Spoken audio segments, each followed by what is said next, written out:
Sega.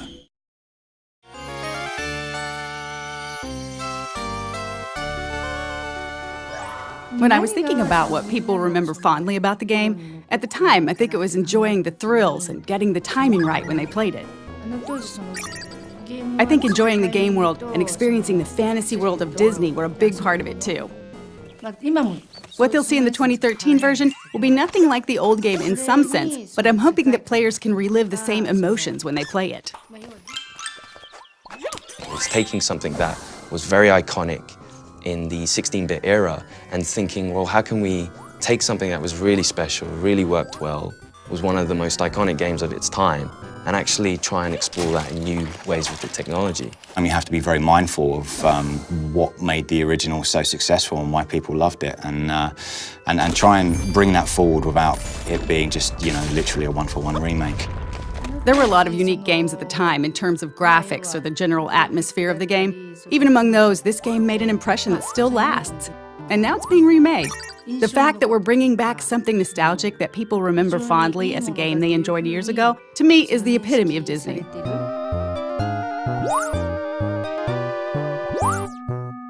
The original game, it just had a lot going for it. I think even the name Castle of Illusion was something cool, straight away Castle of Illusion says, oh, what's that? Oh, what's inside that castle? And then you've got Mickey Mouse, biggest character in the world, so straight away you're like, oh, that's awesome, we're gonna play Mickey Mouse through this Castle of Illusion. And it innovated on all levels, camera, control, platforming, and I think the core gamers absolutely loved it.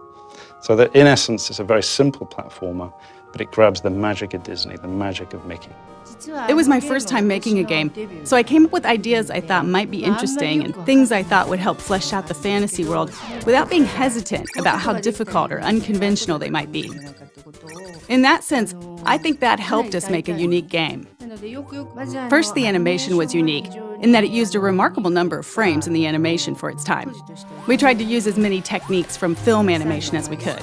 Also, we put a lot of energy into the backgrounds for its time, packing in as much as we could given the memory constraints. I think both efforts paid off in terms of the game's graphic quality. A Disney animation is always moving, from beginning to end. At the time we were making our game, if you didn't do something on the controller, nothing would move at all. So we thought, if we want to bring Disney animations to life, we need things moving on the screen all the time. These days you see it in almost all games, but at the time, we were one of the first games where your character would move even when you're not doing anything. The amount of memory, or VRAM, that we had to work with at the time was really tiny. You need memory to make good, rich animations, but the way VRAM had been used prior to that point wasn't very well suited for animations like that. So we worked with the programmers to rebuild the system from the ground up to let us focus more on the animations. Once we got the animations where we wanted them, we adjusted the character's movements pixel by pixel for a better feel when the player controls him. When we were told to make a Mickey Mouse game, I didn't want to make a game that was just about Mickey being cute. Our focus was on how we could include the Disney World view from their classic movies. So rather than Mickey Mouse alone, we drew inspiration from the various classic movies that Disney's produced.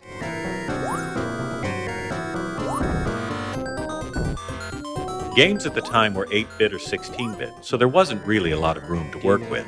Most people in the industry weren't putting a lot of work into graphics or creating animations that conveyed a lot of character emotion. When we watched Disney movies and Mickey, it seemed like such a waste to take the fluid animations and beautiful backgrounds and turn them into pixelated graphics. So I think we put a lot more work into the graphics than any other title at the time. When we were making the Dragon Boss for the Candy stage, we couldn't figure out what to use for the dragon's body. Someone from Sega's US office sent us some licorice as a suggestion. Most of the team hated it, but I couldn't stop eating it. I was holding one of the hollow ones in my mouth and breathing through it like a straw as I worked, and ended up filling the whole room with the smell. When we were working on this game, I was focused on animations and recreating the world of Disney, and now, modern technology can deliver Disney visuals directly and cinematically rather than via blocky pixel graphics. The new game will be able to recreate the world of Disney movies on a level that we weren't able to reach. The world the game creates, and the game itself as well, will be that much closer to the world you see in the movies. People will be able to enjoy that as they play. The original game had this, and it's there in the remake as well. the essence of Disney, a positive world of dreams, peace, and imagination. It's the epitome of Disney, and I hope everyone enjoys that in the new game, too.